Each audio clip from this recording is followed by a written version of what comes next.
না, আর অনেকেও আছে নবীর জন্য জান দিতে পর্যন্ত রাজি আছে।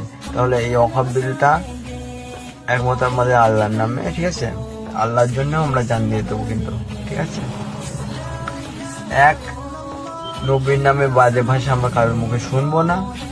দুই, আমাদের ধর্মকে বিবাহিত করবে না, ঠিক আছে? যার ধর্ম তার কাছে, ঠিক আছে? মোরা এক বিন্দে দুইটা কুসুম, হিন্দু মুসলমান, মুসলিম তার নয়নমণি, হিন্দু তাহার প্রাণ। এটা তো সবাই শুনেছ। আবার আরো অনেক আছে কবিতা, ঠিক আছে? কিন্তু সবার বলা তো সম্ভব না, ঠিক আছে? অনেক লেট হয়ে যাবে, তার জন্য সবাইকে বলছি এই ওয়াকফ বিলটাকে রুখতে হবে। এবং সব মুসলিম ভাইদের বলছি, তোমরা একতা হও, লড়াই করো, ফল পাবে, ঠিক আছে? বারবার কি বলছি, এর জন্য